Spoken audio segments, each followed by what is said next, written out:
Mais pas Tom Holland dans les Spider-Man, ça va changer. Parce que franchement, dans ce film, il est impressionnant. Et il mérite un Oscar, et c'est pas volé de le dire. Salut à toutes et à tous, bienvenue sur ma chaîne Ciné Série Galaxy. Ça me fait plaisir de vous retrouver pour une critique qui n'était pas prévue. Cette critique, c'est le film Cherry de Joe et Anthony Russo, réalisateurs des notamment Captain America 2 et 3 et Avengers Infinity War et Endgame. Cette fois-ci, ils se sont mis au film d'auteur avec Tom Holland du MCU, mais pas seulement. Et ce film sort aujourd'hui sur Apple TV+, donc j'avais totalement oublié qu'il devait sortir. Je savais qu'il était sorti aux États-Unis le mois dernier, au mois de février. Mais voilà, enfin, il arrive en France avec un doublage français intégral sur Apple TV+. Et je dois dire que c'est une claque ce film. J'ai commencé le film, j'étais dubitatif. Je suis passé par toutes sortes d'émotions. Du rire, de la perplexité, de l'horreur, du dégoût. J'ai fini en larmes.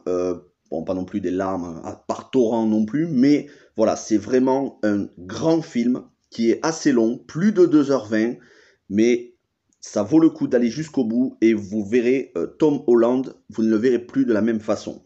Allez, on commence donc cette vidéo avec le synopsis, puis le point casting et enfin les points forts et les points faibles. Alors le synopsis, on y suit Nico Walker, c'est un film autobiographique adapté de sa vie. Il en a tiré un roman qui a été acheté, dont les droits ont été achetés par Joe et Anthony Russo.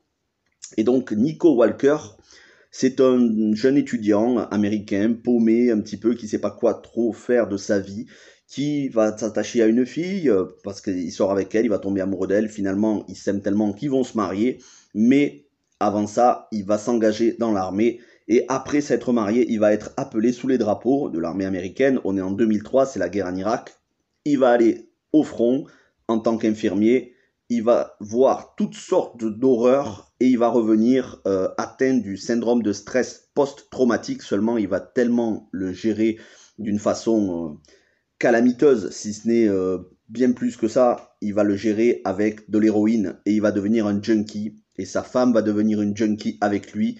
Et il va se mettre à faire des braquages de banque pour pouvoir rembourser la drogue. Et il va se tomber dans une espèce de spirale composée d'overdose, de fuite par rapport à la police qui le recherche parce qu'il n'a pas été très intelligent, il a montré son visage aux caméras, bref, il va tomber dans une spirale infernale où de temps à autre il y aura quelques moments de lucidité juste suffisants pour lui permettre de faire des braquages, puis ensuite, voilà, picouse, héroïne, il va passer par tout un tas d'émotions de stades différents, sa femme aussi, elle est jeune dans le film, et ils sont franchement, ça fait mal au cœur de voir ça. Donc, le casting, Tom Holland, on ne le présente plus. Chiara Bravo, qui fait sa femme dans le film, qui a joué dans le film Netflix, il me semble, qui était sorti sur Netflix, To the Bone, qui était avec Lily Collins, un film sur l'anorexie. Il y avait Keanu Reeves dedans qui jouait. Mais sinon, c'est pas une actrice très connue.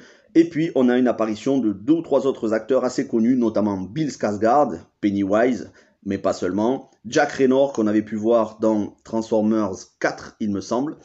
Et enfin, une petite apparition de Thomas Lennon. Thomas Lennon, si vous ne connaissez pas, il a joué le rôle, repris le rôle de Joe Pesci dans la série télévisée L'Arme Fatale.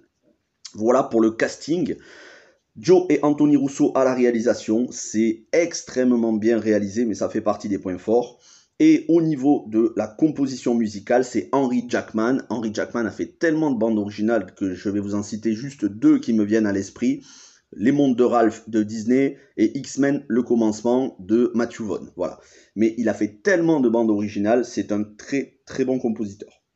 Et donc maintenant on en vient aux points forts et aux points faibles. Et je vais commencer par les quelques petits points faibles qu'il peut y avoir. Certes, c'est un film très long. Dans sa première partie, il y a quelques longueurs dans son développement avant qu'on rentre dans le vif du sujet. Mais c'est pas très grave. Ce qui m'a décontenancé le plus, c'est le fait que le personnage de Tom Holland s'adresse au spectateur un petit peu en brisant le 4e mur dès le départ, dès le début du film, et j'ai envie de dire pendant une bonne moitié du film. Ensuite, on arrête le brisage du 4e mur et on rentre à proprement parler dans l'action et on se met à observer les personnages. Le personnage ne communique plus avec le spectateur et on nous montre ce qui est. Le film commence, il y a pas mal d'humour, de l'humour un petit peu malgré le personnage, parce que personnage est assez maladroit et voilà, on se demande un petit peu ce qu'il va faire de sa vie, ce jeune garçon un peu paumé, et puis petit à petit, le film prend une tournure assez grave, assez tragique, et comme je vous dis dans la dernière partie du film, il faut être accroché, parce que si vous n'aimez pas voir des gens être accros à la drogue, se piquer, se vomir dessus, se faire caca dessus, si vous n'aimez pas ce genre de choses, si ça vous dérange, vous allez être servi, parce que là, le film est vraiment, il y a des scènes choc. Et donc j'en viens au point fort du film. Comme je vous disais, on passe par toutes sortes d'émotions.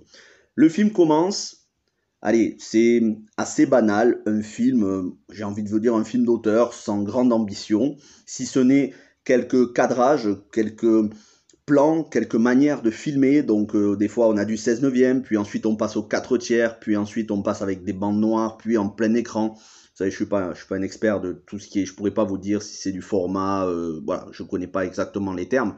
Ce que je peux vous dire, c'est que il y a des idées de mise en scène, mais au début on se dit pourquoi faire des idées de mise en scène si c'est tout simplement pour observer un jeune un peu paumé dans la vie. Voilà, il n'y a pas de grandes ambitions. Et puis assez vite on se rend compte, notamment dans la partie tout ce qui se passe à l'armée et qui fait beaucoup penser à Full Metal Jacket, et notamment dans tout ce qui est l'entraînement, le chef qui donne les ordres, tout ça fait penser à Full Metal Jacket, avec pas mal d'humour, mais jusqu'à là on se dit, bon, c'est sympa, mais où est-ce qu'ils veulent en venir? Et puis on rentre dans le vif du sujet quand ils sont sur le front en Irak, et là vous avez des scènes choquantes de cadavres, de soldats dont vous suivez un petit peu le parcours, auquel vous vous attachez, que vous voyez mourir, brûler, carboniser. Vous êtes à la place du personnage, vous êtes immergé dans l'action et vous êtes choqué comme le personnage. Et ça, c'est fort.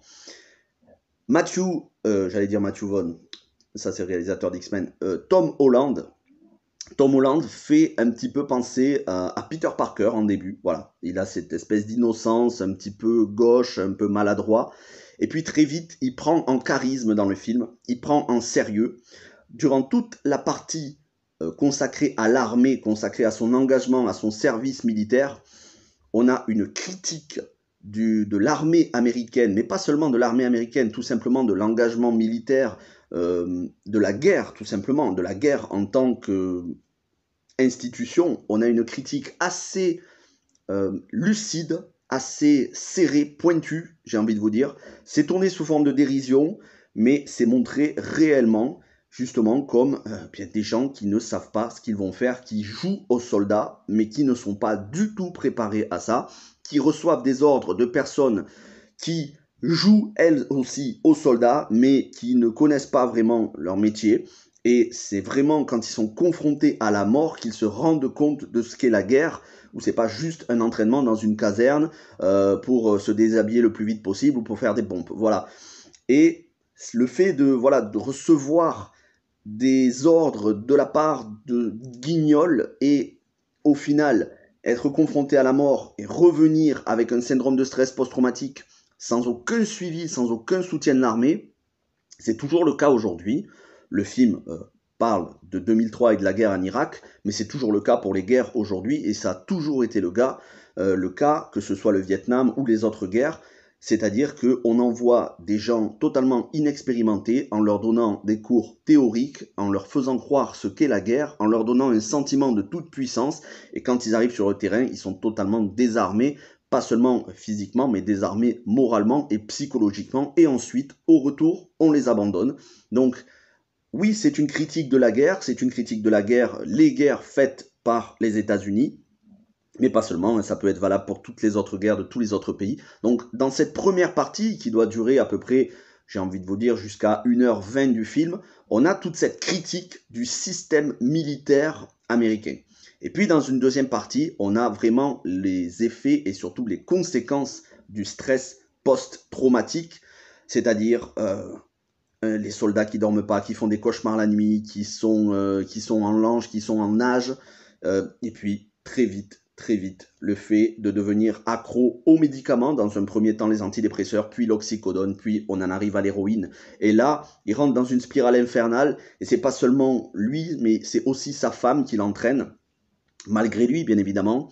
et ils vont devenir junkies tout simplement, ils pourront plus avoir d'argent, donc ils vont demander beaucoup d'argent à leurs proches, ils vont épuiser tout le monde, ils vont éloigner leurs amis, et au final, eh bien, la seule solution qui se trouvera sur son chemin, c'est de faire des braquages de banque.